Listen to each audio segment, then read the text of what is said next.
What is the best advice you have ever received? The advice that has impacted your life the most. Use your vacation hours, and don't be afraid to call in sick every now and then either. No need to work like a dog and ignore your benefits to please a boss who doesn't notice. Vacation/staycation days are gems that everyone should take. Cries in essential worker blackout dates. I was in a pretty negative place in college, being quite cynical and sarcastic and really insecure with myself, so much that I was ragging on friends and generally trying to build myself up by putting other people down. You know the type, the friend who thinks he's busting chops but really is kinda just being a dick. My well-liked, popular roommate/friend noticed this and sent me this little bit, which I always hang on to. Immediately stop picking on people's weaknesses. Do what I do, expose their qualities and strengths. It makes them feel good about themselves and you too for noticing. When you make people feel good when you're around, they are going to remember that feeling whenever you show up. You'll be well received and missed often. Plus, don't you want your friends to feel good about themselves? It made me revisit the way I'd been treating people around me. One of my friends is universally beloved and the most popular person I've ever known. He has a big circle of close friends, real ones and not including good acquaintances, who are extremely protective of him and deeply care about him. I kid you not, every time we hang out, 1 to 3 people on the street stop and greet him heartily with a hug, chat with him for a few minutes before they move on. It's insane.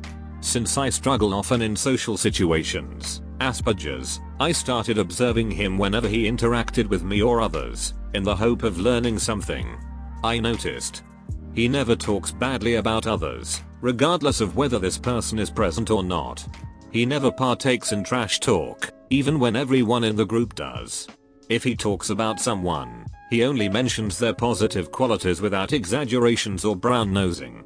If someone pissed him off, he tells the story in a way that is focused on the situation itself and the way it made him feel. He always praises others for their big and small achievements. There are no traces of pettiness, jealousy or envy. You know he means it. He shares others' happiness over things he doesn't have. Like, when one of his wealthy friends buys a second fancy car while he can't afford a single one, he'll still be like, wow, nice man. Let me take a ride or two with this one. They'll drive around, have lots of fun and go have a drink. He also openly compliments a male friend's super fit body without fearing he might come off as gay, and is proud and supportive when that friend gets female attention like he always does, even though he, my friend, himself isn't particularly trained and didn't have a serious relationship until recently. He's 26. Yeah, I love this guy. Do not take advice from strangers in internet forums. Always check for toilet paper before you poop. Under promise and over deliver. Minors never forget to feed the kids in the basement. My current boss says something as a joke that has helped me a lot more than he realizes. I am a mechanic but am not always the most confident, even when I know what I'm doing. He says only one way to fix it. Fix it. Weirdly enough, it always makes me focus and remember there's no secret trick he knows that I don't. Just got to do it. Applied that to other areas of my life and it helps so much more than I would have thought. This one I like a lot. One of my favorite mechanic wisdoms was it's just nuts and bolts, which helps me to remember not to overthink things. A hard job can be simple, yet still difficult, but it's worse if you make it too complicated. Marriage shouldn't be a 50-50 split. It should be a 60-40 split where both are trying to be the 60%. Along those same lines, marriage isn't you versus me, it's us versus the problem. My husband and I try to keep that in mind when arguing. We'll take a step back and use our combined brain power, building ideas off each other's ideas, to solve the problem together. It also gives you this camaraderie of hey, we figured out a solution together, even if the problem was originally one of us being mad at the other for something they did. Life happens wherever you are, whether you make it or not. Uncle Iroh. My favorite. Zuko, you have to look within yourself to save yourself from your other self. Only then will your true self reveal itself. Zuko said that to himself trying to speak for Iroh. In the darkest times, hope is something you give yourself. That is the meaning of inner strength. My dad kicked me out of my home state when I was 19. I was a decent kid who got good grades and had a lot of potential. But all I wanted to do was party. I knew that I would not make it in college, so I just went to work and partied. The crowd I was hanging around with was pretty rough. They were always getting into some sort of trouble. So my dad told me to get out. He said to go anywhere and come back in a few years to see where my friends are. So, not really having anything else to do, I moved across the country, went to work, and partied until I was broke. Then I found that the bills were not getting paid and I had no food, so I stopped partying and started focusing on living. A few years later I moved back home and found that my dad was right. The friends never grew up and were still getting into trouble all of the time. Some even went to jail for a while. I never hung out with them again. Be the love you never received. This is as true as it is profound. Pick a failure. Sometimes the only options available involve some sort of failure. That's okay. Just pick one, own it, and move on.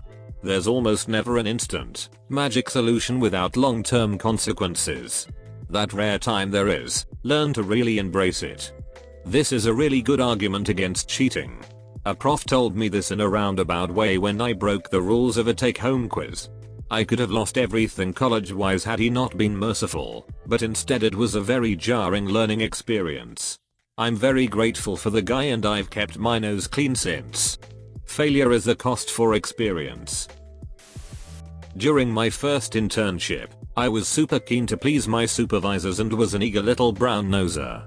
Anything they would ask me, I would respond with an enthusiastic yes and rush to do that, even with mindless things like typing out someone's meeting notes, going out to buy office stationery, and even served coffee to some guests a couple of times, no matter how much I hated doing it. 2 months into the internship, the boss called me for a catch up and bluntly described me as servile to my face, and said that with my attitude, I would never grow professionally. He said, "It doesn't matter if you're an intern or a manager, if you do not get over your habit of wanting to please everyone, you'll never learn or achieve anything of value." Though I was shaken then and even hated him a little bit, I eventually came to realize the truth in his words. You can't respect someone who kisses your ass. It just doesn't work that way. FB. Francis Bacon. Facebook. I agree with you here except for one thing. There is absolutely nothing wrong with making coffee. Interrupt the conversation to ask about milk and sugar, and take the order seriously. It's a effing power move when you sit down and join in the conversation. Never put down the coffee and fade away though. Then you become a waiter. Don't worry about whether or not you belong somewhere, or if you'll fit in. Do your part, respect and support others. If you do that and people don't accept you, it's their problem, not yours. I live by this. Last year, my group of friends was split up severely because these two girls tried to buy friendship from us through clout and backstabbing rumors. Never once gave a shit about what they had to say about me. They hated that, too. A friend told me that I could fix things by getting to know them and telling them my story. I told him that they had made up their mind to dislike me, whether they knew me or not. It wasn't my responsibility to convince them otherwise. They are still all broken up and pissed about it and me. And despite how 2020 is going, I'm doing good and I'm not worried the least about how they are faring. In my opinion, if people hate you simply for existing, they're either insecure and jealous or have nothing better to do. It's not what you say, but how you say it. Changing the way one phrases things can have an incredible effect. A while ago I created a thread saying, "What should I do to be ahead for my career choice after graduation?" I got 4 replies. Next day someone creates a thread saying, "How can I put myself up for success in the job market after graduation?" They get 50 replies. You can't tell who is swimming naked until the tide goes out, in reference to who is actually prepared when an emergency happens. Similarly, a blind man is a poor guide until it gets dark. The value of things is circumstantial, be they resources, experience, or knowledge. Do not be quick to dismiss them, or put too much faith in your own in new situations.